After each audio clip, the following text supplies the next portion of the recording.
Namaste, namaskar, good evening. I greet each and every one of you in the name of the Divine.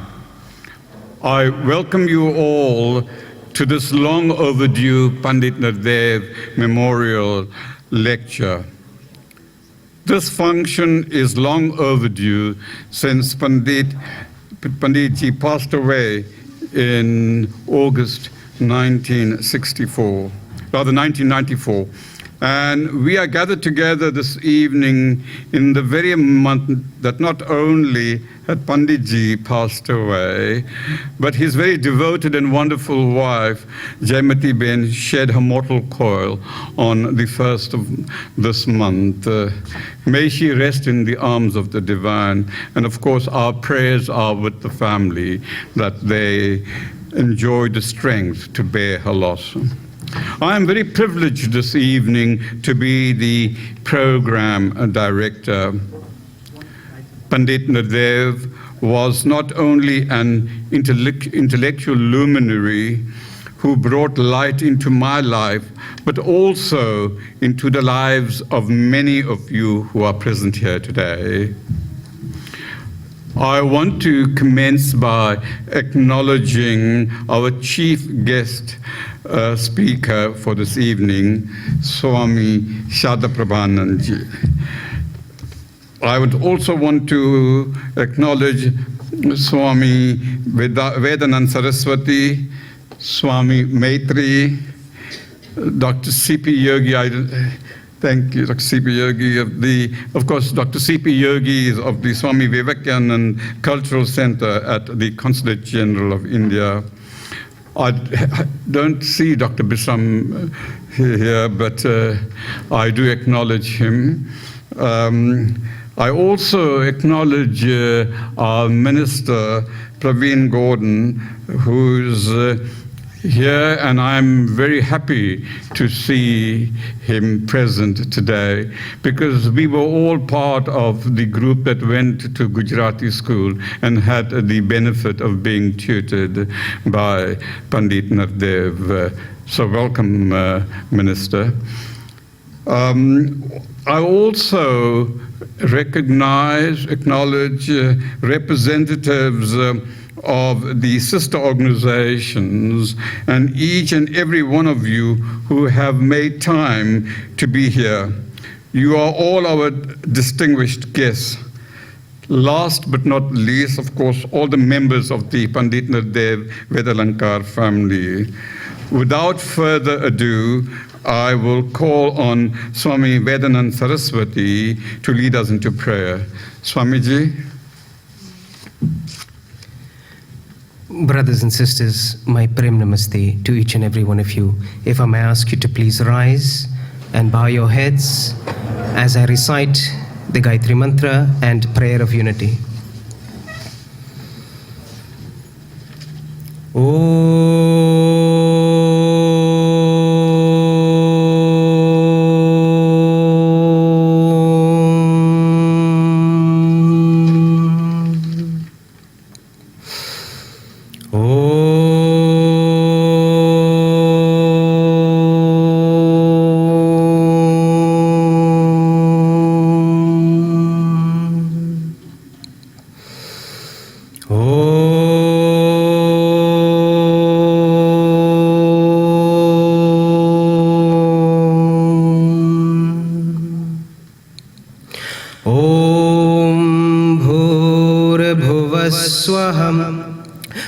तत्सवितुर्वरेण्यं भर्गो देवस्य धीमहि धियो यो नः प्रचोदयात् ॐ भूर्भुवस्वहं तत्सवितुर्वरेण्यं भर्गो देवस्य धीमहि धियो यो नः प्रचोदयात् ॐ भूर्भुवस्वहं तत्सवितुर्वरेण्यं भर्गो देवस्य धीमहि धियो यो नः प्रचोदयात्। ॐ सङ्कचध्वं संवदध्वं संवो मनांसि जानतां देवाभागं यथा पूर्वे संजनाना उपासते। समानो मन्त्रः समिति समानी समानं मनः सह चित्तमेषाम्। समानं मन्त्रम् अभिमन्त्रयेवः समानेन वो हविषा जुहोमि। ॐ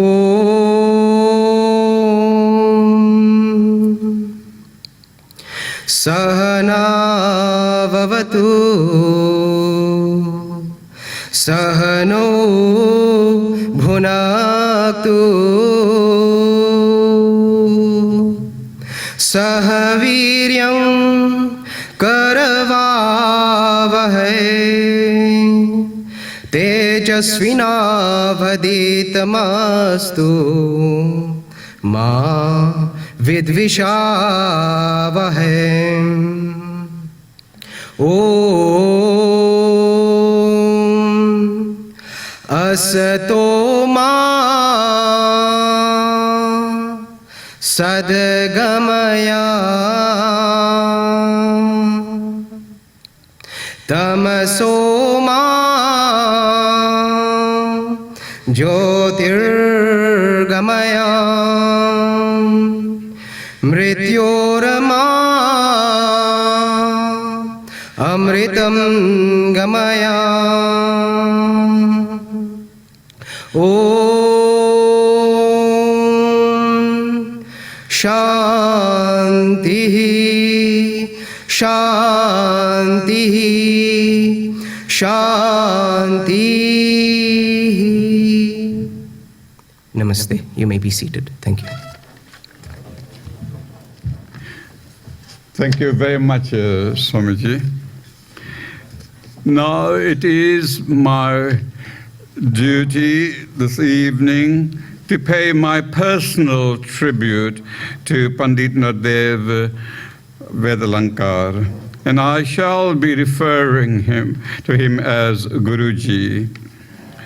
Now, how does one pay tribute to a person whose very existence was a tribute to humanity in general and to Hindus in particular? We have the Vedic prayer, Tamasoma Jyoti Gamaya.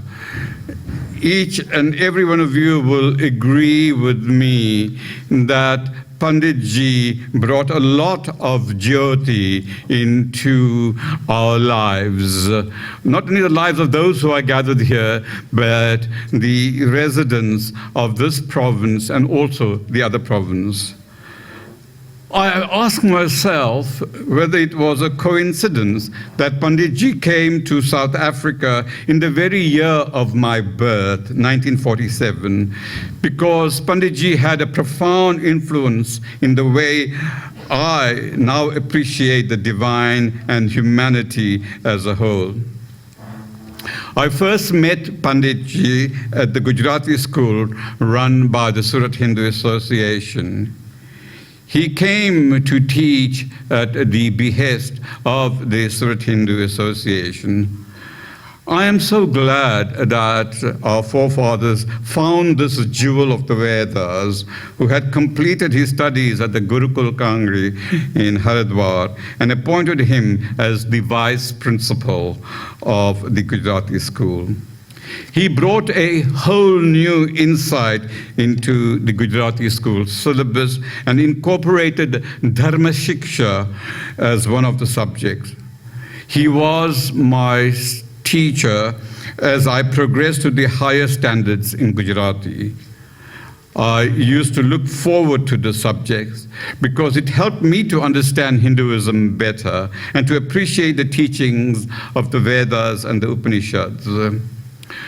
And I can never forget, in my engagement with Panditji, he was the first one to introduce me to the concept from the Upanishads, Ekam Satyam Vipra Bahuda Vadanti. The truth is one. There are many paths to reaching this truth. Now, having had a primary appreciation of Hindi at Gujarati school, it was Panditji who, in a sense, goaded me to pursue studies of Hindi language further. Of course, at Gujarati school, I had the pleasure, and I'm sure the minister also, of being taught Hindi by, we used to call her Kiki Ben, but it was Nirmala Ben Desai. And of course, it was very rudimentary Hindi.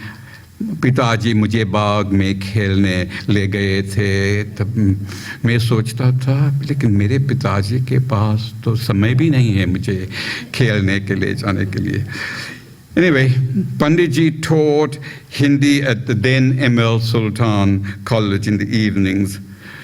Through his inspiration, I registered for Hindi classes. So after my studies, I would rush to meet him at his residence in Cross Street, and we would walk to M.L. Sultan's, since in those days no one had cars.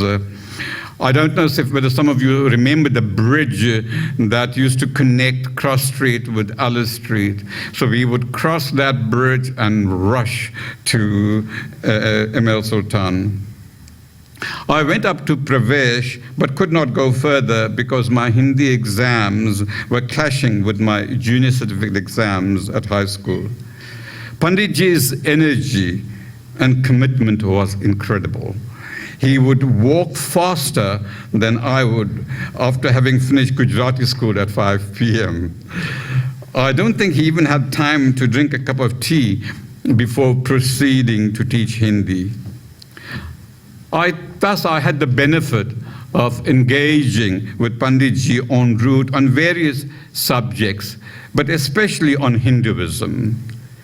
Perhaps I owe it to Panditji that I was able to question my own parents on the brand of Hinduism we practice at home, which was akin to Jainism, but grounded on separatism and exclusivity. My debates with my parents was always backed by the ancient wisdom or teachings of the Vedas and Upanishads, which allowed me the freedom to engage in this debate and to free myself of the bonds of our brand of Hinduism, which will be a practice without any friction with my parents who respected my choice. And it was only because I was able to engage with them in a meaningful way. And that ability to engage came from Panditji. Of course, as you all know, Panditji authored many books besides the part he played in promoting both the Gujarati and Hindi languages. He played a huge part in establishing schools or pathshalas which would move those who spoke Bhojpuri Hindi to learn how to speak classical Hindi under the aegis of the Hindi Siksha Sangh. He also trained teachers to undertake the teaching of Hindi. This month being Women's Month, he ensured that women also played a leading role in the further development of the Hindi Siksha Sangh. The Hindi Siksha Sangh, which has been still operational, is the main vehicle that has promoted and preserved Hindi for the past 5 or 6 decades. And this, of course, is a beautiful legacy that Panditji has left behind. Panditji himself was the first president for 27 consecutive years since the inception of this Sangh in 1948. What I found extraordinary was his humanity, and his humanity was such that he would adopt a reconciliatory approach in the methodology in performing havans or wedding ceremonies. He did not allow himself to be strictly guided by the inherited rituals in the performance of marriages, or in the performance of, rather say, marriage ceremonies, or for that matter, any ceremonies. And this is the philosophy he inculcated in the Pundits who trained to become marriage officers. I use the words Pundits because I was recently informed that the previous distinction between Pundits and Pandita no longer is proper.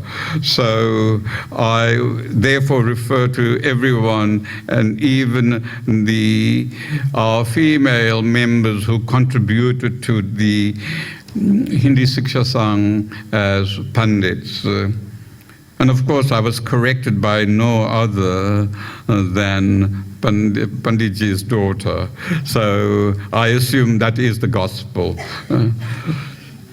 He supported widows performing marital ceremonies of their children. This indeed was premised on his philosophy of the inherent dignity and equality of all human beings. And this I found very, very touching and challenging in my own debates when issues arose at home about the role of women.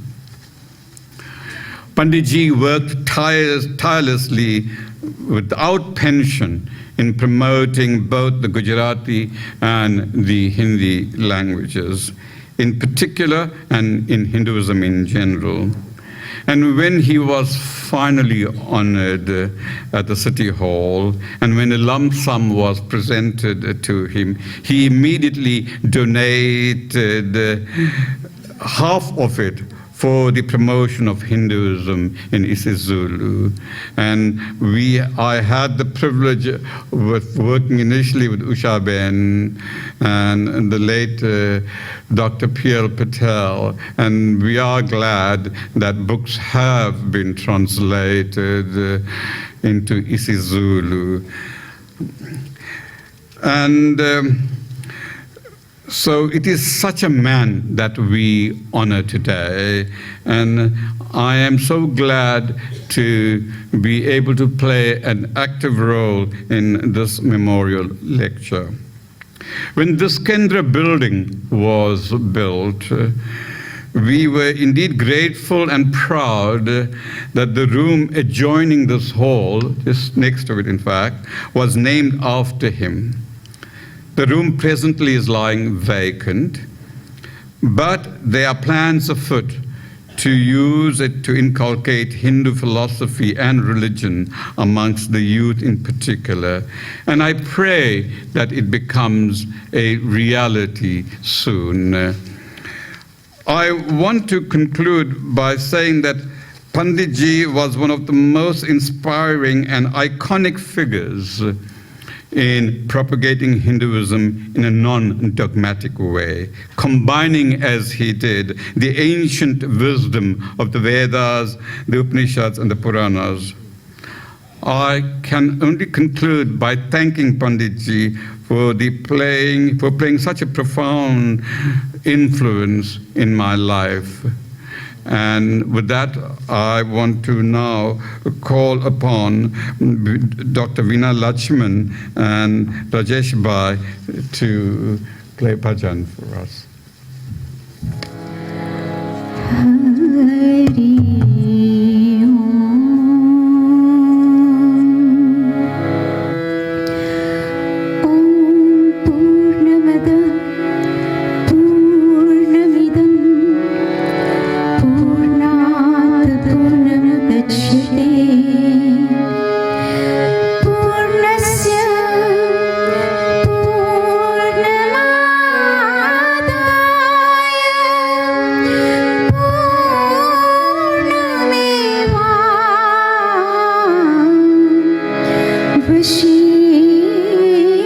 Vashishate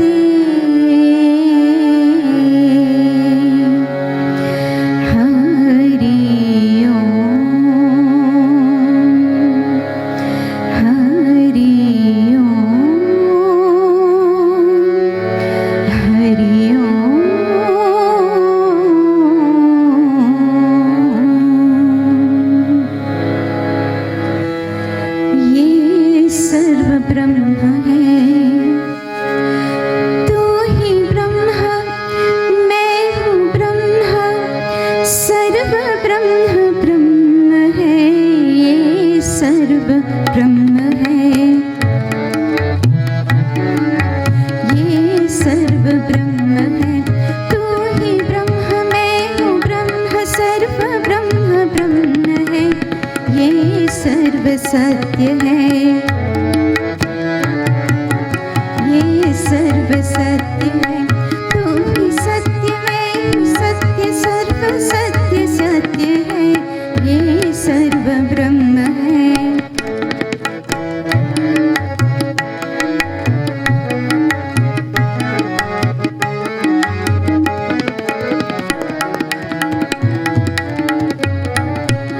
एक से अनेक है, एक में अनेक है, ताल लय और सुर सब मिले हैं ओम में, ये सर्व ब्रह्म है। तू ही ब्रह्म, मैं हूँ ब्रह्म, सर्व ब्रह्म ब्रह्म है, ये सर्व ब्रह्म है।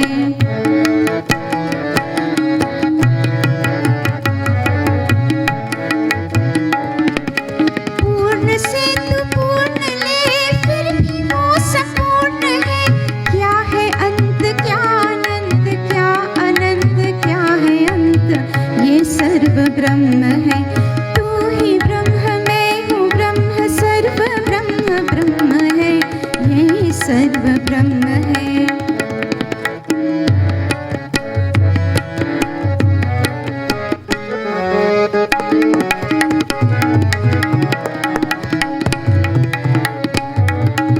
अर्थ से निरर्थ क्या, क्या सभी का अर्थ है। शब्द क्या, मौन क्या, फिर ये कौन सुनता है, ये सर्व ब्रह्म है। तू ही ब्रह्म, मैं हूँ ब्रह्म, सर्व ब्रह्म ब्रह्म है, ये सर्व सत्य है। तू ही सत्य, मैं हूँ सत्य, सर्व सत्य सत्य है, ये सर्व ब्रह्म है, ये सर्व ब्रह्म है, ये सर्व ब्रह्म है।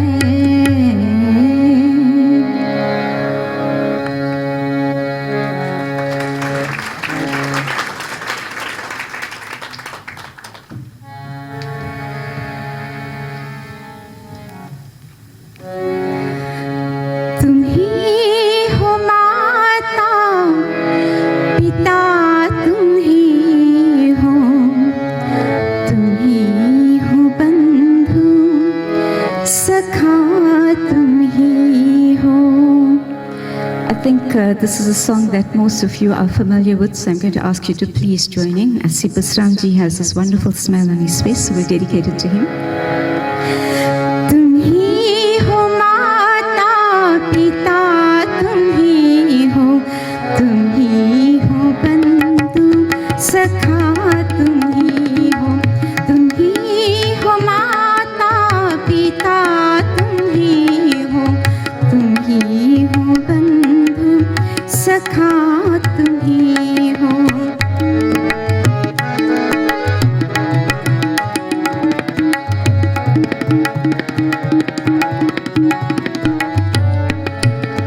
तुम ही हो साथी, तुम ही सहारे, कोई ना अपना सिवा तुम्हारे।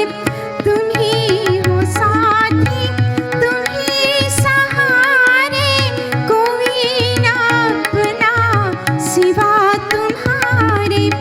दया की दृष्टि सदा ही रखना, तुम ही हो बंधु सखा, तुम ही हो, तुम ही हो माता पिता, तुम ही हो, तुम ही हो बंधु सखा, तुम ही हो।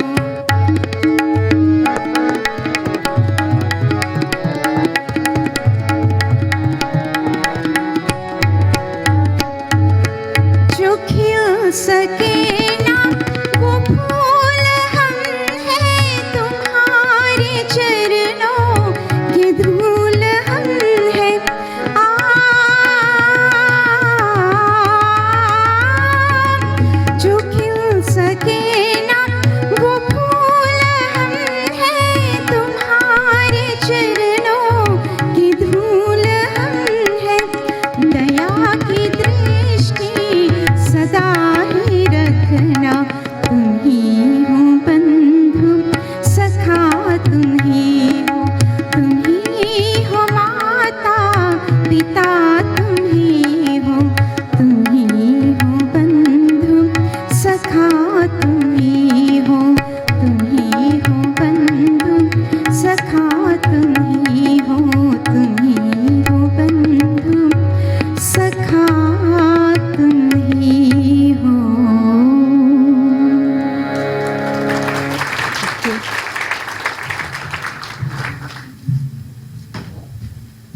Rajesh Bhai.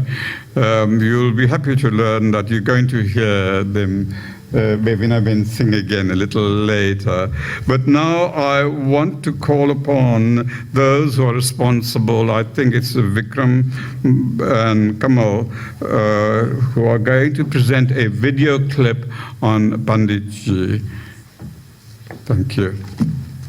Arrived in South Africa soon after India's independence at the age of 32. He graduated from Gurukul Kangadi in India with the title of Vedalankar, which means a jewel of the Vedas. The Gurukul was an institution of the Arya Samaj movement which promoted a strong sense of Indian nationalism based on the values as espoused by the Vedas. The Vedas are mankind's oldest scriptures, and Panditji became a scholar of Sanskrit, the Hindu scriptures, and comparative religion. He was brought to South Africa to teach the Gujarati language. On his arrival, Pandit Nardev became interested in the existing state of Hindi in the community.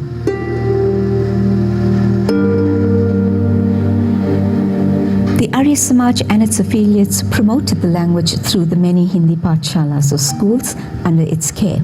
However, there was no fixed syllabus or structures that governed the learning of Hindi.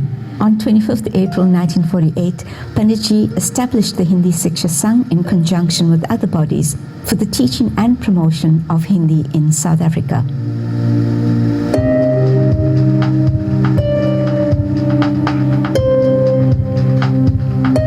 Fundamental to its success, a formal curriculum was developed and Hindi teachers were trained through the Sangh.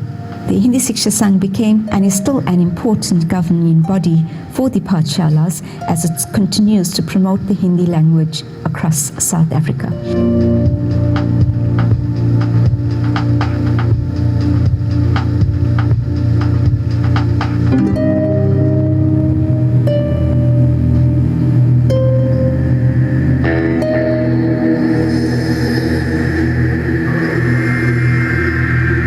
From 1959 to 1975, Pandit Nardev taught Hindi at the M.L. Sultan College and prepared students for the COVID matriculation and Ratna BA examinations of India. He drew up the syllabus and prescribed the coursework for the different levels. Another significant contribution of Panditji was his introduction of the Hindi Ashtatvads, which promoted Hindi on a competitive level.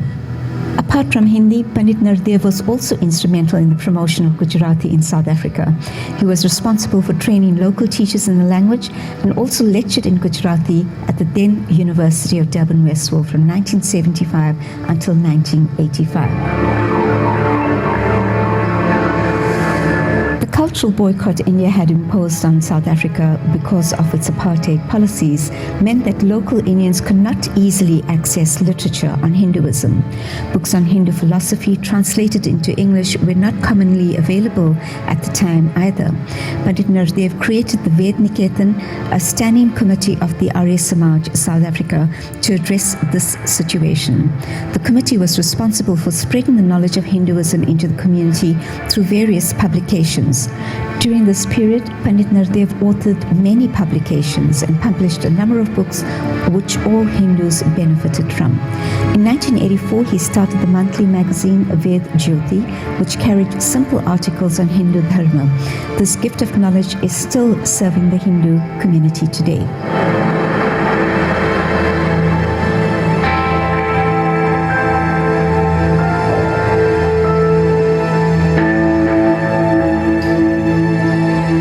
Nardev was a visionary with a strong sense of inclusion and unity.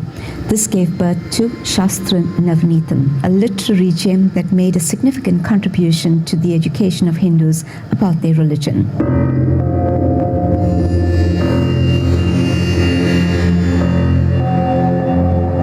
This book is a concise study of Hinduism and includes extracts from the Vedas, Upanishads, and Puranas. It is a collection of wisdom from a number of saints and sages and does not promote the teachings of a particular sect or group. One of Pandit Nardev's greatest legacies is the creation of a 5-level graded course of study of Hinduism in English. The course begins with the elementary teachings of Hinduism aimed at primary school children and ends with a higher diploma in religious studies, which is at post-matric level. To date, more than 60,000 people from around the world have graduated in the course, including students from the United States, Britain, Fiji, Mauritius, Australia, Ghana, and the West Indies.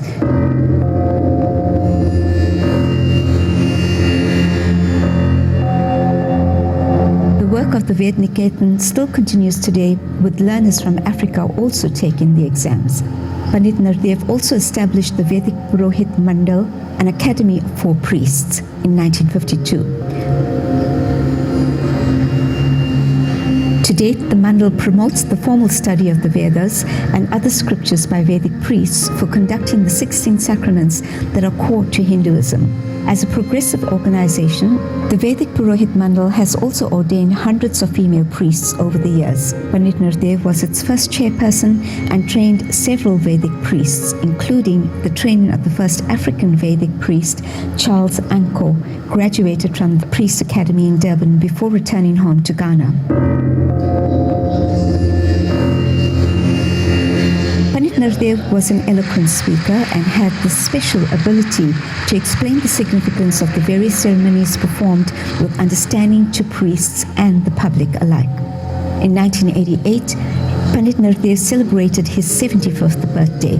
The Arya Samaj South Africa and other Hindu organizations held a function at the Durban City Hall to honor his valuable contribution to the Hindu community. As a token of appreciation, the community donated a sizable sum to Pandit Nardev for his pioneering efforts in preserving and promoting Hinduism in South Africa. Staying true to his quest for service, Pandit Nardev immediately gave back most of this money to set up a trust for publishing literature in Hinduism into the different African languages. He wanted to promote cross-cultural and religious dialogue. Pamphlets were published in isiXhosa, and 2 books, Ubu Hindu 1 and Ubu Hindu 2, have been published in isiZulu.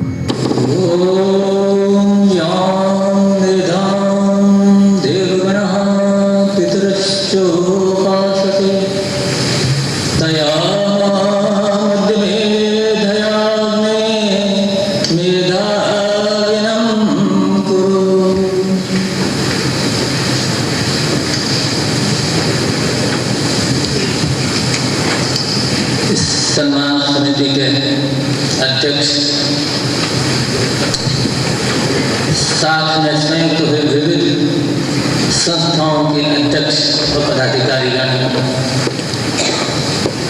भाइयों और बहनों, इस छोटे से आदमी को आपने सम्मान दिया, नहीं मानो उसका दोस्त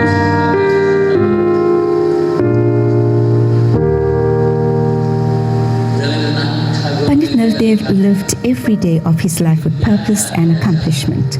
Having lived a complete life dedicated to the greater good, the revered Pandit Nardev Vedalankar breathed his last on the 23rd of September 1994 at the age of 81.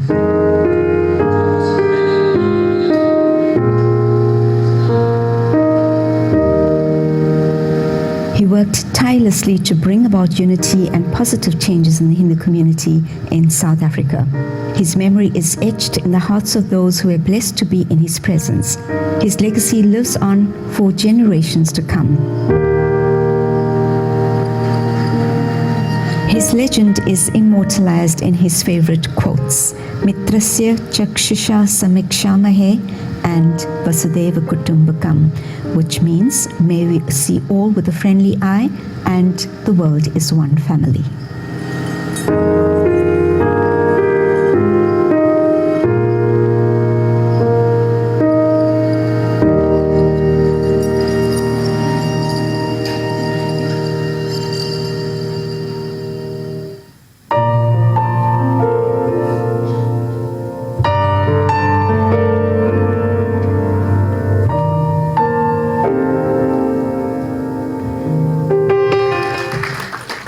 Thank you, Vikram and Kamal.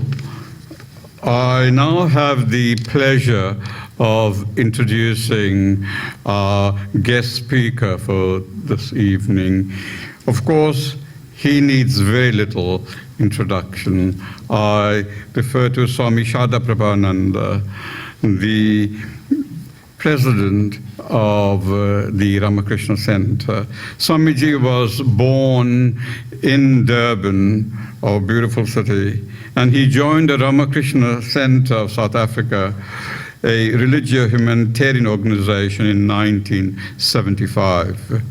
For the last 44 years, he has been involved in the cultural welfare, nutrition, medicine, HIV/AIDS programs, and educational work of the center undertaken in different provinces of South Africa.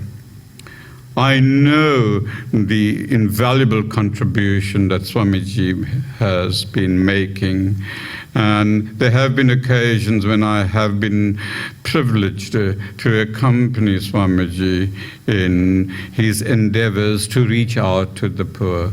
And certainly the work that is being done by the Ramakrishna Center is phenomenal. Swamiji holds the following academic qualifications: an MA from Rhodes, an M. Med Science from the Nelson R. Mandela School of Medicine, UKZN, and the Doctor of Literature and Philosophy from UNISO. His area of study and research includes religious psychology and clinical palliative psychology. He is also adjunct professor of psychology in the Ramakrishna Mission Center for Teacher Education, University of Calcutta. He is, as I pointed out earlier, the president of the Ramakrishna Clinic of South Africa in Phoenix and the center itself. So with that brief introduction, I call upon Swamiji to address us. Om, Om, Om, Om Sahana Bhavatu Sahano Bhunaktu Saha Viryam Karavavahe Tejasvinavaditamastu Ma Vidvishavahe. Om Shanti Shanti Shanti. Revered Swamijis of the Arya Samaj, Honorable Minister Mr. Praveen Gordon, Honorable Mr. Justice C.N. Patel, Dr. C.P. Yogi, Director of the Swami Vivekananda Cultural Center with the Consulate General of India, Durban, Dr. B. Rambilas, President, and other office bearers of the Arya Samaj, representatives of sister organizations, devotees, and friends. May I express my gratitude to the Arya Pratinidhi Sabha of South Africa and the Pundit Nardev Vedalankar family for the invitation to deliver the first Pundit Nardev Vedalankar Memorial Lecture 2019. When the office bearers visited me to extend this invitation, I accepted this assignment with mixed feelings. Firstly, I felt a sense of joy as we envisaged a commemorative function that would celebrate the events of a great life. Secondly, I quickly realized my limitations and felt some trepidation, knowing fully well that I would have to speak to an august assembly that would include family members and stalwarts of the Arya Samaj movement who knew and worked with Panditji for a much longer time than I could imagine. Notwithstanding these fears, I gladly accepted the invitation on account of my personal affection for Panditji.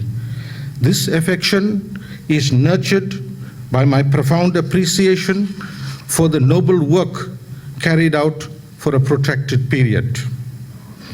As a co-religious worker, I share his experiences of challenges and solutions, difficulties and triumphs. The decision to institute a memorial lecture in his name is commendable.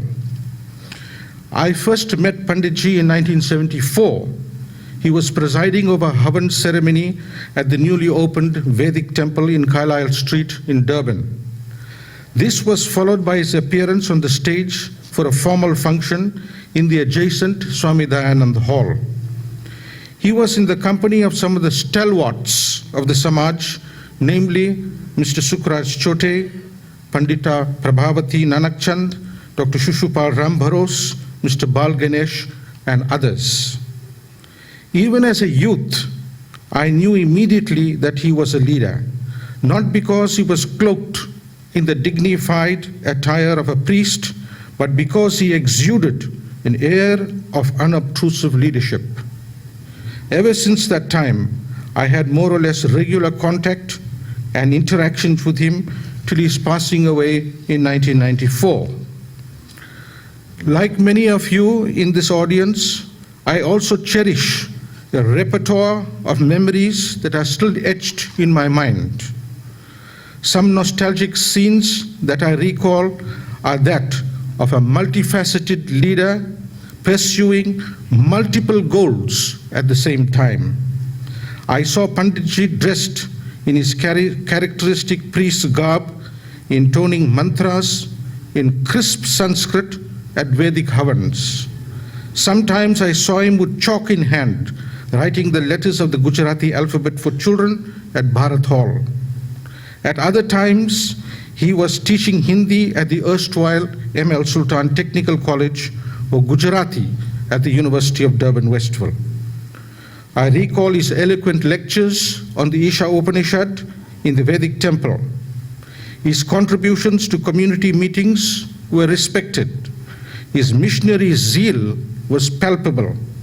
Often he would personally distribute leaflets and books at meetings, seminars, and conferences.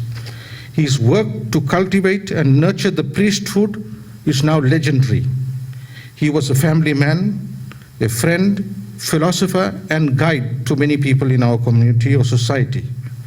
He was a philanthropist who set into motion a chain of welfare projects, the benefits of which are still being reaped by disadvantaged people in our community. His 4 decades of effort and accomplishments, carried out between 1954 and 1994, is a golden legacy in the conglomerate of South Africa's rich cultural heritage. He epitomized what Swami Vivekananda said, "They alone live who live for others, the rest are more dead than alive." Panditji was not an isolated figure. His life can only be appreciated within the larger matrix of the Arya Samaj movement. According to noted historians, the modern period of Indian history began in 1750 AD. It was a period during which British supremacy was established over India.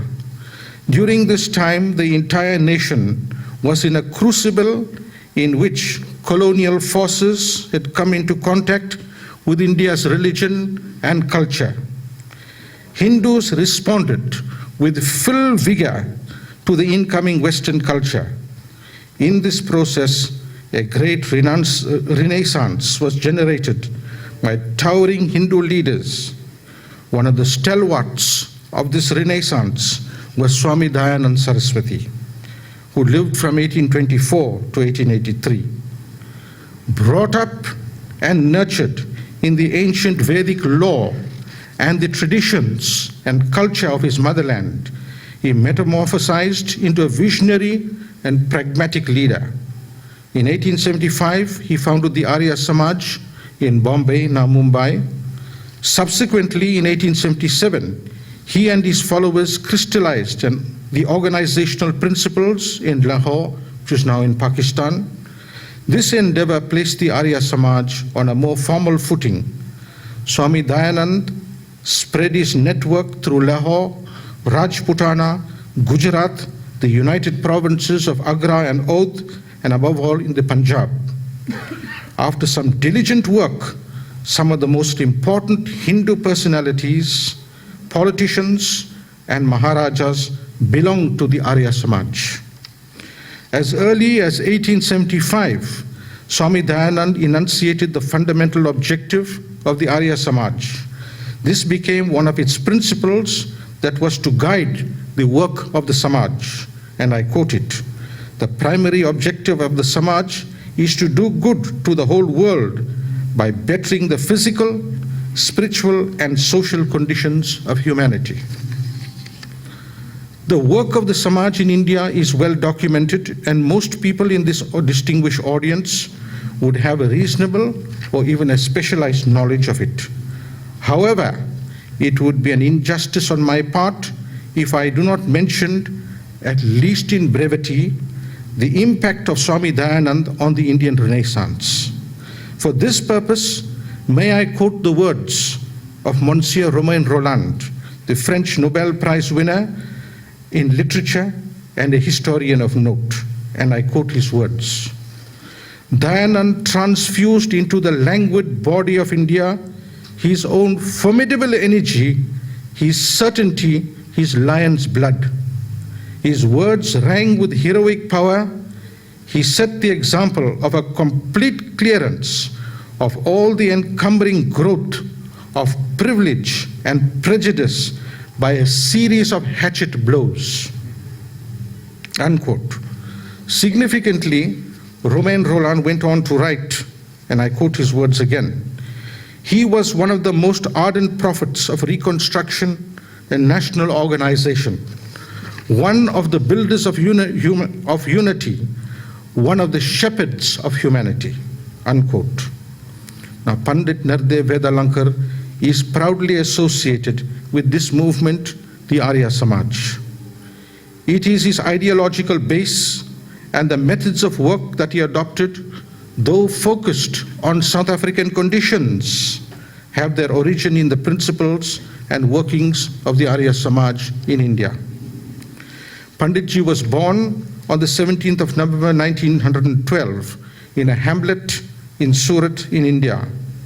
He completed his early education in various schools in Gujarat and then proceeded to Haridwar for tertiary education. By this time, two model institutions of higher learning following the principles of the Arya Samaj were established. The Dayanand Anglo-Vedic College opened in 1886 in Lahore, which is now in Pakistan, was the first of these institutions which is associated with the pioneering work of Lala Lajpat Rai. The second institution, which is the alma mater of Panditji, was the Gurukul Kangri, which came into existence in 1902 under the leadership of Swami Saradaprabhananda. These two institutions and a large number of Arya Gurukuls and Arya Kanya Gurukuls, that is boys and girls schools with boarding facilities, were to become the national bulwarks of Hindu education, which seeks to resuscitate the energies of the race and to use at the same time the intellectual and technical conquests of the West. Panditji was a resident student at the Gurukul Kangri, which provided him with the appropriate education that would shape his later career in South Africa. He graduated from this hallowed institution, and today he can be listed as one of its distinguished alumni.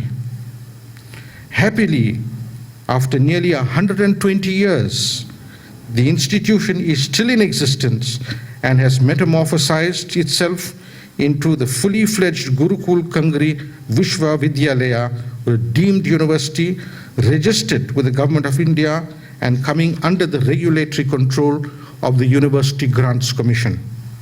A branch of the university was later established in Dehradun. After Panditji graduated and obtained the title of Vedalankar, he worked for some time as a teacher and gained experience in both teaching and writing. One may wonder as to what Panditji studied and taught. We do not have to look far for the answer if we study some of his literary works, namely the spiritual teachings of Hinduism and Shastra Navanitam. The contents of these books would give us an insight into the nature of his studies. In 1947, Panditji, under the invitation of the Surat Hindu Education Society in Durban, arrived in South Africa to take up his appointment as a Gujarati teacher.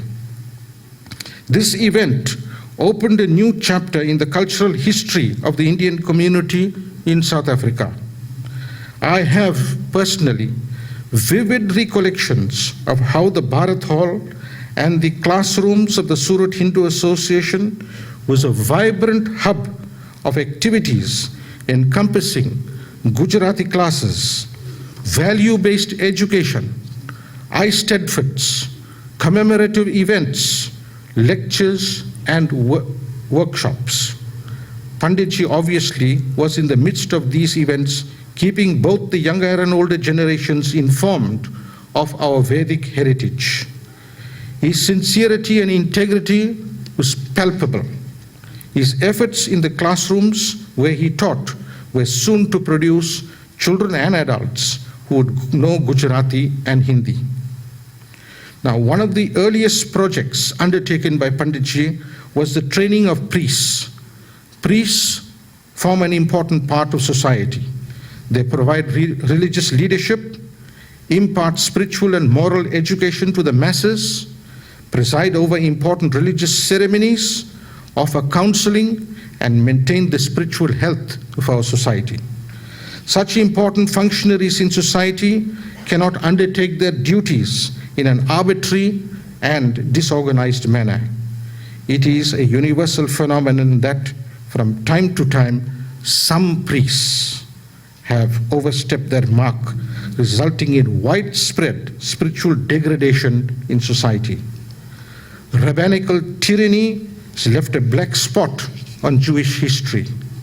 The Catholic priesthood, which went astray in the Middle Ages, gave birth to the Protestant movement led by Martin Luther. The wars between Catholics and Protestants have been prolonged and bitter. Sections of the Muslim priesthood have been denounced by Muslims themselves for the violence they have incited and the stranglehold of orthodoxy they have imposed upon their adherents. Hinduism is no exception. Sections of our priesthood have been responsible for exploitation, the spread of religious ignorance, the practice of superstitious beliefs, and the introduction of the most vulgar activities into the domain of religious ceremonies. Needless to say that these perverse views and behavior patterns of some priests have had its adverse effects upon our community, notwithstanding the effort put in by priests with noble outlooks and ethical behavior. Some of these adverse forces formed a conundrum in our community with its consequent weakening of the Hindu society. The problem needed rapid resolution. On the 31st of July, 1954, the Arya Pratinidhi Sabha of South Africa established the Vedic Purohit Mandal, or Vedic Priest Academy, to resolve all the imbalances brought about by untrained priests. Panditji was elected as the first chairman of the Mandal.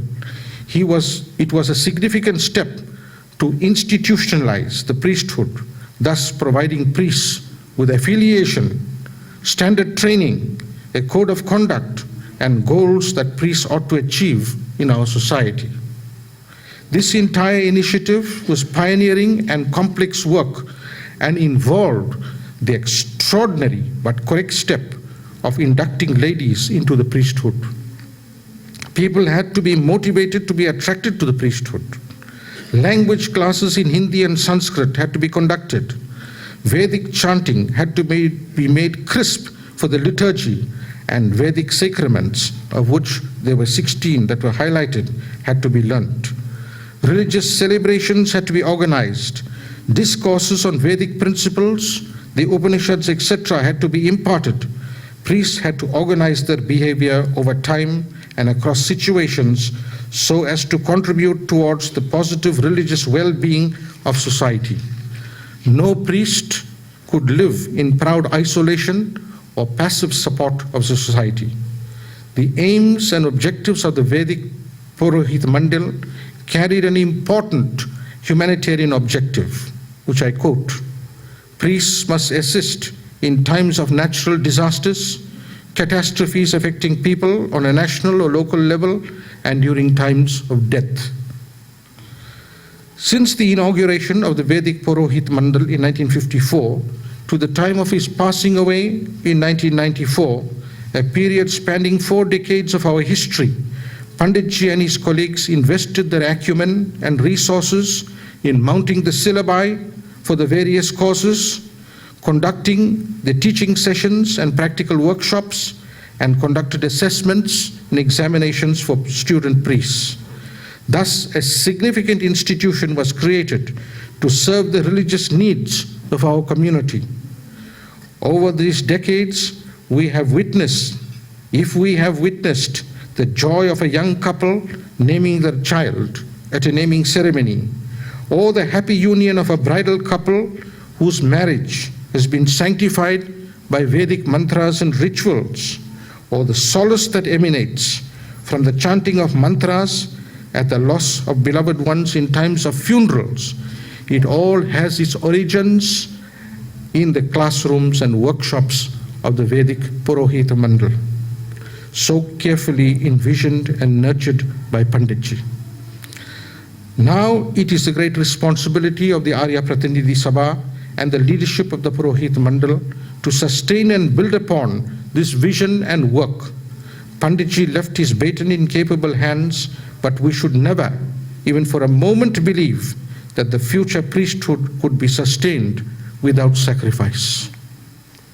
The great rishis of ancient India saw that the entire universe was actually interconnected and interdependent. The priesthood had a definite beneficial linkage with families, which is the smallest social unit in our community. Samskaras or sacraments were introduced into family life so that the priest may play his or her role in sanctifying family life. Normally, karma or actions and life's events such as birth, education, marriage, death, etc. are considered to be circular in nature by many people in the world. But that very karma, when it is performed with a religious outlook, becomes a yajna, or sanctified action, by introducing God into our midst. Lord Krishna tells us in the Bhagavad Gita in the 4th chapter that even the simplest act of breathing can be divinized when it is performed with the proper attitude. Thus, sacraments are the bridge between the mundane and the sacred. It is connectivity with God. The life cycle of human beings has many transition periods. For example, the birth and naming of a child, the child's entry from the comforts of a home to a larger social environment that is a school. Marriage is a change of domestic and social status and the role of people in society. Childbirth changes the status of a married couple to that of parents. Death is a regular event in any family, leaving behind a psychological and social vacuum. In all these transitional stages, people are passing from the state of security and predictability to areas of uneasiness and the unknown. It is a journey through time during which change is inevitable. The genius of the Vedic rishis expressed itself in the fact that they did not enjoin that life should flow through time in a random and uncertain manner. They wanted every major change in the human life cycle to be anchored in God, for which they provided us with the samskaras, or priest-led rituals that would accomplish this sacred task. May I take the liberty of using a simple example. When a long water pipe runs along the whole length of a building, it would certainly sag if it is not fastened at regular intervals. This sagging is not only unsightly in a building that ought to be neat and symmetrical, but it also diverts the water over a lengthier journey. Anchoring the pipe at appropriate places solves the problem. Similarly, when the transition periods of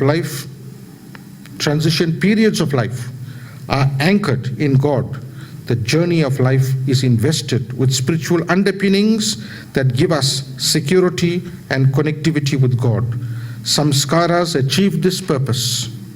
Professor Rajbali Pandey, in his comprehensive work, Hindu Samskaras, the social religious study of the Hindu sacraments, states, and I quote, "The samskaras are in fact expressive and symbolic performances.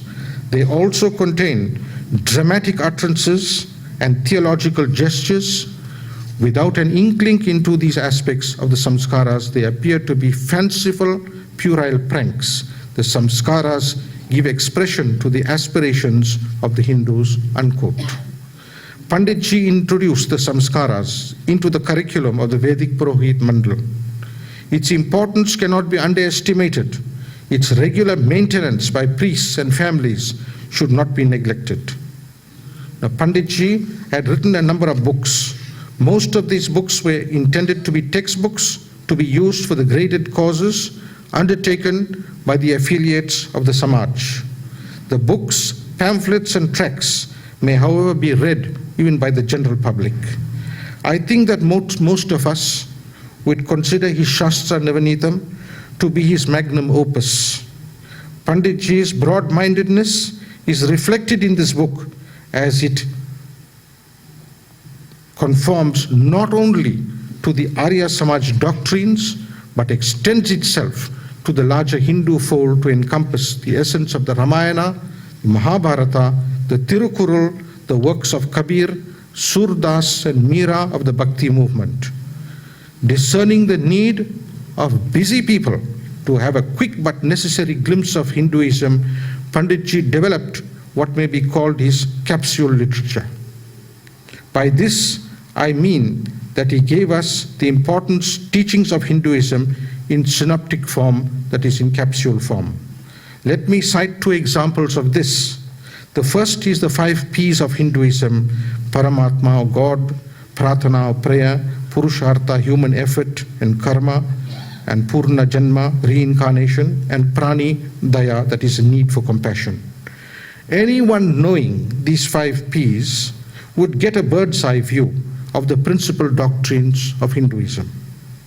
The second example is the manner in which Panditji distilled the 700 verses of the Bhagavad Gita into 18 verses in the Ashtadashi Shloka Gita. This distillation, with brief commentaries on the verses, is too important a book to be neglected. It deserves widespread distribution and study, and now especially through e-facilities.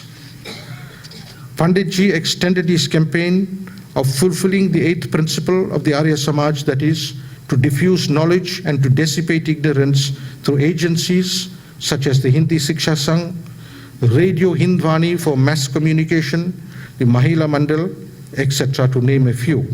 And his mission spread beyond the shores of South Africa. In fact, when Swami Satya Prakash of the Sarvadeshik Arya Pratinidhi Sabha of Delhi visited us in the 1980s, he came to our center. He was of the view that some of these projects that Panditji had undertaken in South Africa could not even be implemented in India. Institutions that have been assiduously created and nurtured by the past visionaries have to be periodically reviewed by its present leadership to ascertain if their ideology and methods of functioning are relevant to the contemporary society. Obsolescence, which is the virus of time, attacks all institutions in the most merciless manner. The panacea for this problem lies in the leadership being vigilant about changes in society.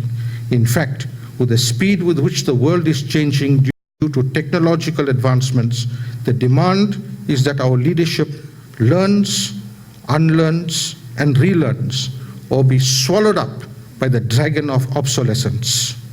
Knowledge-based institutions that constantly promote relevant learning alone survive.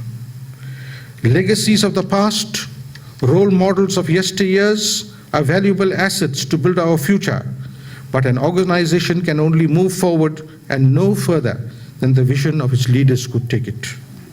Old methods and obsolete ideas, however good they may be, will have to be transformed into new and practical avenues for work. Tennyson, in his Passing of Arthur, put the following words into the mouth of Sir Bedivere: "Old order changeth, yielding place to new, and God fulfills himself in many ways, lest one good custom should corrupt the world." Organizations are therefore forced to renew their efforts. The same old tree drops its dead wood and leaves, and at the same time renews itself in spring with new branches and green foliage. Growth is reassured. Similar must be the case of organizations. The Arya Samaj has bright prospects with the induction of its newly joined sannyasins and its innate potential for expansion. Perhaps one of the greatest challenges that we face is that of apathy. This phenomenon is generally faced by voluntary organizations. Disinterest, the lack of involvement in beneficial programs on the part of workers and would-be beneficiaries all add up to partial or complete paralysis of projects. Pandit Nardev ji also faced these challenges in the past. It is a recurring problem still prevalent in organizations in our contemporary society. By dint of hard work and vision, Panditji solved this problem of apathy by his own example, coupled with his motivational skills and zeal to achieve his goals. In the present day South Africa, like societies elsewhere, we are beset with innumerable problems, but we also have resources and resilience to mitigate these problems. Corruption and crime have become widespread, resulting in insecurity, trauma, and unavoidable deaths. No South African citizen needs proof of this. Law enforcement agencies are stretched to the limit. Often we hear of such agencies going astray. The demarcation between law enforcement agencies and criminals seems to be getting blurred by the day. Public confidence is lost. Religious organizations have one great weapon in their hands to combat this menace. It is the weapon of scriptural and value-based education. Every Hindu organization in our country has the legacy of a rich corpus of scriptures and ample role models of our saints and sages to carry out value-based education on a large scale for national integration and national development of our country, South Africa. In fact, if one reads Swami Dayanand Saraswati's Satyartha Prakash, one quickly discerns his zeal to promote the aspirations of the Vedic rishis. Our Hindu religious and cultural organizations have a great responsibility to spread this value-based education and character-forming education to the masses. Whatever we have done, praiseworthy as it may be, is inadequate. Hinduism is never weary of repeating that we should cling to the higher values of the spirit. Rabindranath Tagore epigrammatically said, "If we nourish the ignoble, we are bound to starve the noble." All Hindu organizations must be aware of conditions of human suffering in our society. Swami Vivekananda said, and I quote his words, "I do not believe in a religion or God which cannot wipe away the widow's tears or bring a piece of bread to the orphan's mouth." Herein lies a challenge for Hindu religious organizations to open their doors more widely and admit their disadvantaged brethren. A special niche must be created in our policies and practices to serve and care for such people. Recently, I was happy to hear from Dr. Rambilas about the Samaj's work amongst prisoners apart from its other welfare projects. People having resources in our community should not sit back in utter apathy. Charitable paralysis is an unholy disease that we should eschew. Our organizations need more support in terms of finance, human resource, professional skills, etc. Let us all become participants and not just passive members of our organization. Our former president, Nelson Mandela, said, and I quote his words, "We can neither heal nor build if on one hand the rich in our country see the poor as hordes of irritants, or if on the other hand the poor sit back expecting charity. None can be at peace whilst others wallow in poverty and insecurity, unquote. Today I pay tribute also to Srimati Jayawanti Ben, the beloved wife of Panditji, who passed away about a month ago. Panditji's greatness had the tacit support of the unobtrusive labor of Jayawanti Ben. May Panditji's legacy extend into the distant future, and I hope that future speakers in this memorial lecture series would build on my modest presentation that I have done today. Now, two important ideologues and veteran workers of the Arya Samaj were Pandit Ganga Prasad Upadhyaya and Lala Lajpat Rai. I would like to conclude with the following words of Lala Lajpat Rai, and I quote his words. It, that is the Arya Samaj, is a champion of Hinduism in more senses than one. Its members are proud of Hinduism. They have no hesitation and will never have any in staking everything they possess for the defense of the Hindu community, unquote.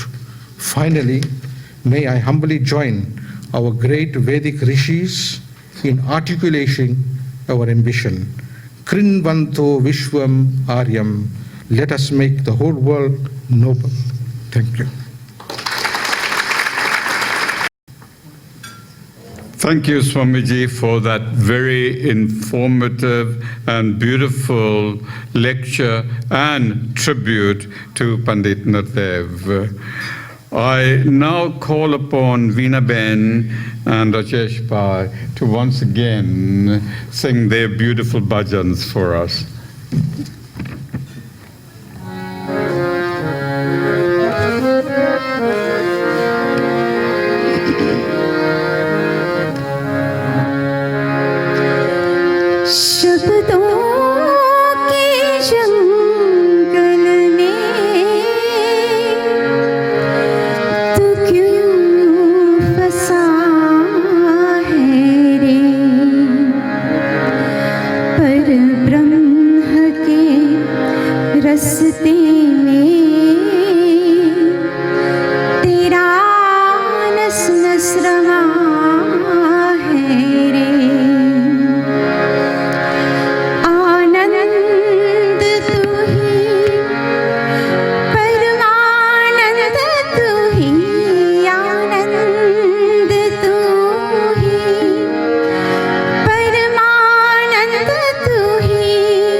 में तेरा नस नस रमा है रे।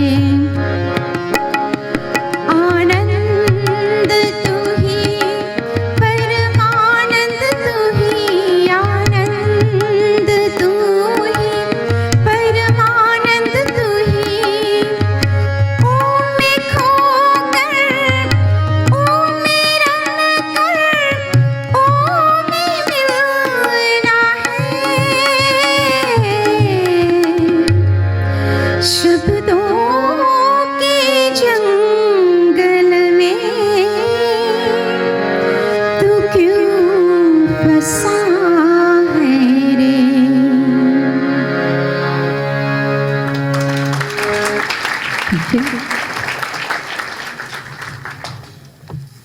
Thank you, Veena Ben. You present a huge challenge to nightingales.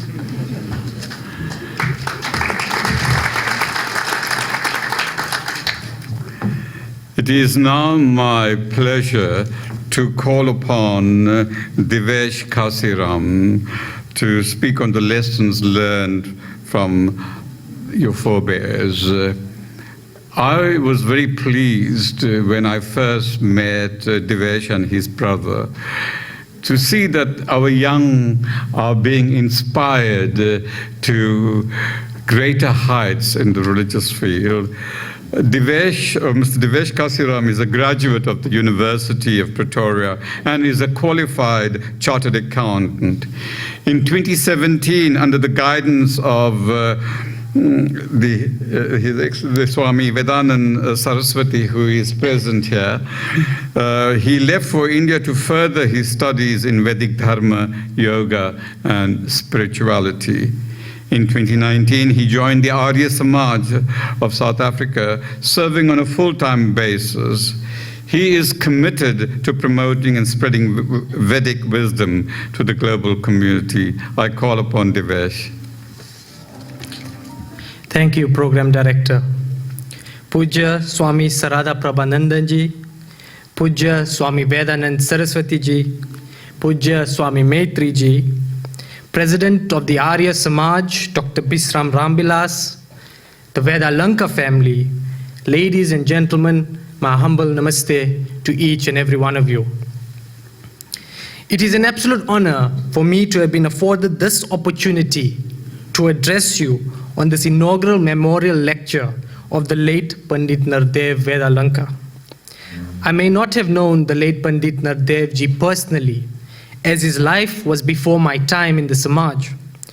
But over the past few months, and having interactions with the Vedalankar family and many others, I've come to realize the true giant of a man he was and the legacy that he left behind for us as a community. As part of the younger generation, to hear stories of all the great stalwarts and the roles that they played to uplift the greater community is truly inspiring. Not just for me, but for all of us here. The lives that were lived by these great stalwarts are filled with lessons we all need to learn from. These were individuals who came to this foreign land, most of them alone in the guise of a better opportunity. But to their dismay, they arrived at these shores in 1860s as indentured laborers. It was only through their struggle that we can call this place home. They raised large families with having very little at the time, and yet somehow managed to survive and navigate their way through life. Not only were they concerned about their immediate family, but the entire community.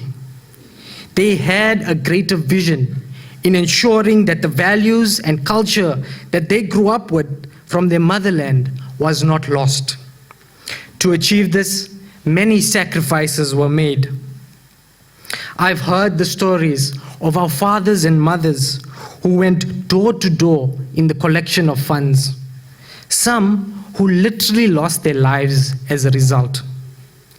Stalwarts who mortgaged their very own homes as a security for taking loans for new buildings that would propagate our dharma. While others sacrificing their time and sometimes their families in order to build these great Hindu organizations we have today. They did what they had to ensure that the foundations that they have set will be strong for the future generations to build on. Today, we are standing on that very foundation of their blood, sweat, and tears, upon which countless obstacles were faced. But their vision and determination stood above all else to overcome each and every one of these challenges. Over the last decades or so, we as a community have unfortunately lost a bit of our way. What was once a thriving heritage from our forebears has been on a steady decline. I have noticed that though we have progressed intellectually and enhanced our earning capacity, we have degenerated in the fundamental values that had been the initial bedrock for all our great legends.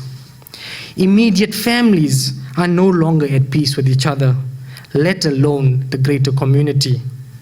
Our priorities seem to have shifted into a one-track mindset, with most just chasing the material aspects of this world.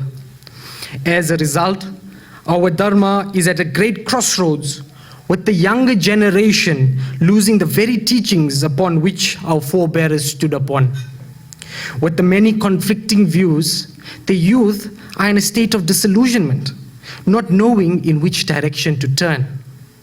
Their minds are constantly bombarded with Western ideologies and other religious beliefs that unfortunately is making them look in other directions for salvation. To make matters worse, the older generation is dealing with much of their own problems, such that there is a total disconnect in instilling the values needed by the youth to survive in our modern age. As a community now, we need to take a step back for a moment and take stock of where we are and how far we have come. Now is the time to really instill the values as shared by our forebears. Values like dedication, discipline, determination, and humility. The irony is that we have much more today, but the less we want to give. Yet our forebears had much less, but they gave much more. So let's learn from them. We need to be more selfless in our actions. No longer is it just about mine and yours. What must always cross the minds of each one of us is the decision that I'm making for the greater good, or is it solely for my own personal benefit? Our vision and collective actions need to be united in a common goal for the benefit of humanity as a whole, devoid of ego and attachment that have caused many great organizations to fall. We need to cultivate a generation of strong, disciplined, and value-based individuals whose foundation is based on our rich heritage. It will be our greatest failure if we don't start living and educating our children on our values and cultural heritage as learned from our forebears, ultimately leading them to live a more dharmic life. This is our challenge, and we all need to play our part. In closing, I would like to say that to see the loss of values that many of the great stalwarts enshrined our community with is never easy. But we have to take strength in the fact that their legacy continues with us.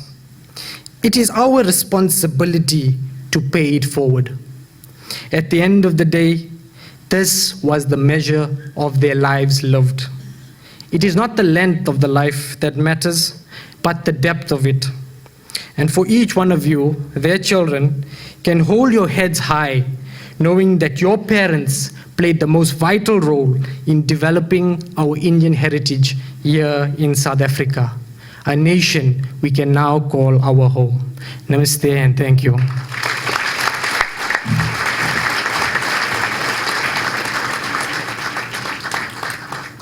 Thank you, Devesh. Devesh, you have presented us with a very inspiring request to the many presidents and leaders of the various organizations who are here to use people like Devesh to inspire our young. I know that the president of the Kendra, Mr. Jerry Magji, is here, and we've always discussed ways and means of inspiring our young people. So, Devesh, I'm afraid you're going to be called upon to inspire young. Thank you very much. I'm going to now call upon Professor Usha Desai to do a gift presentation. And for this purpose, I would like Swami Saradaprabhananda, Swami Vedalankar Saraswati, Dr. Visram Rambilas, Dr. Veena Lachman, Mr. Rajesh Lachman, and Mr. Devesh Kasiram to come onto the stage, please.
Thank you, Shoben.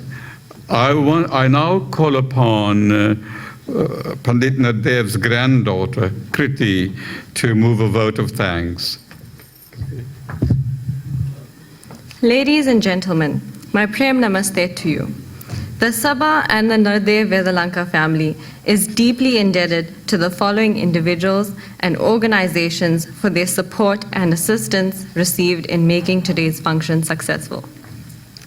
We thank Pujya Swami Vedalankar Saraswati for reciting the opening prayer.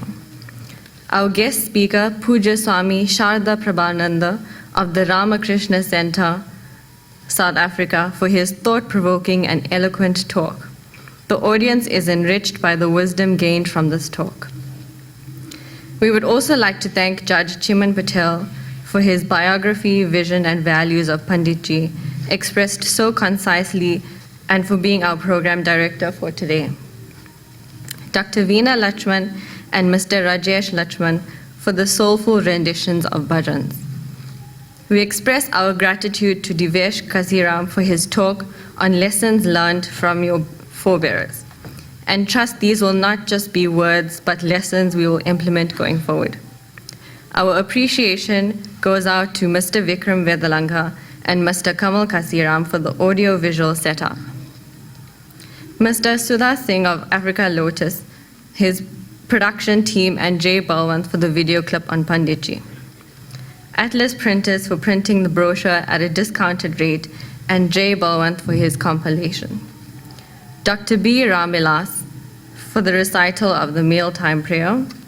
Mrs. Aruna Desai for the engraved mementos presented today.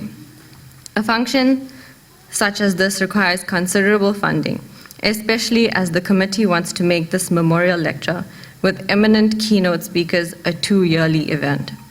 A fund has been set up, and we would express our deepest gratitude to the generous donors who dug deep into their pockets and donated generously to support the memorial lecture, not just for today, but for those still to come. May Paramatma's abundant blessings be upon you. To all the service providers for the excellent services, Kendra, Indian Delights, Sound Factor, Palms and Tropical. Committee members Judge Chimanbai Patel, Messrs. J. Balwant, Prakash Basant, Prabodh Vedalankar, Professor Ushaben Desai, and Ms. Lekha Jadoo. Ladies and gentlemen, I thank you most sincerely for attending today's memorial lecture and making this a huge success, and wish you a safe journey home. Last but not least, if I have omitted anyone, please accept my humble apologies, as it was not intentional, and my sincere gratitude goes out to you as well. Thank you. We have come to the end of the program, and I'm going to call upon Dr. Rambilas, the president of the Arya Samaj, to say Shanti Path and mealtime prayer. And Swami Saradaprabhananda will have to be excused after the prayer because he has an incredibly busy schedule. Swamiji, we are really grateful that you made time to be here and to be our guest speaker. Dr. Rambilas.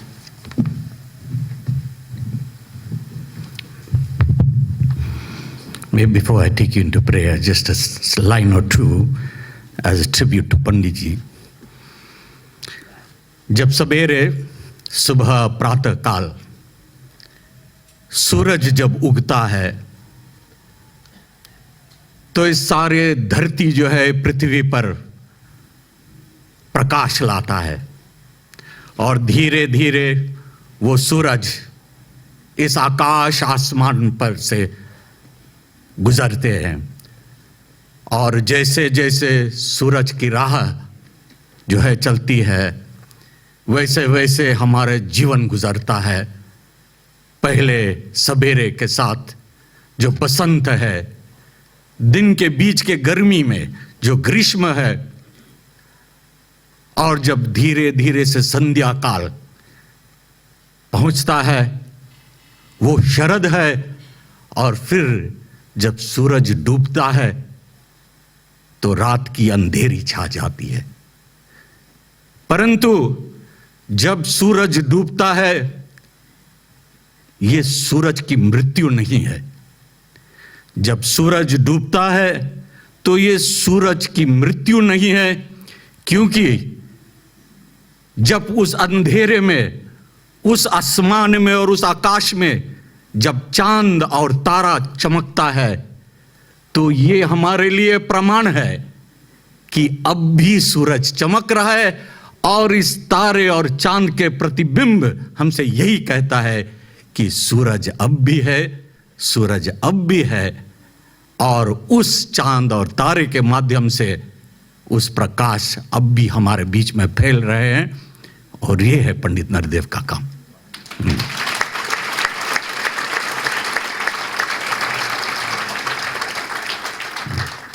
We'll go into Annapati and then Shanti Path.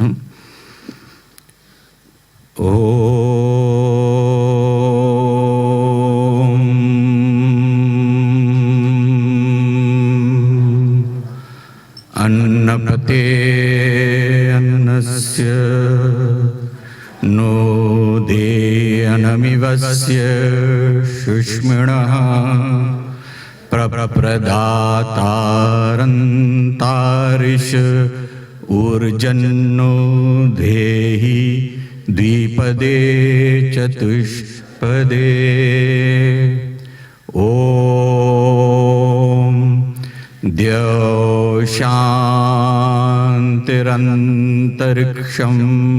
शान्तिः पृथिवी शान्तरापः शान्तरौषधयः शान्तिः वनस्पतयः शान्तिर्विश्वे देवाः शान्तिर्ब्रह्म शान्तिः सर्वं शान्तिः शान्तिरेव शान्तिः सामा शान्तिरेधि ॐ शान्तिः शान्तिः शान्तिः Namaste. And thank you once again.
Assistance to the family and to Adi Samaj in particular for today's setup of the foyer, the interior and everything.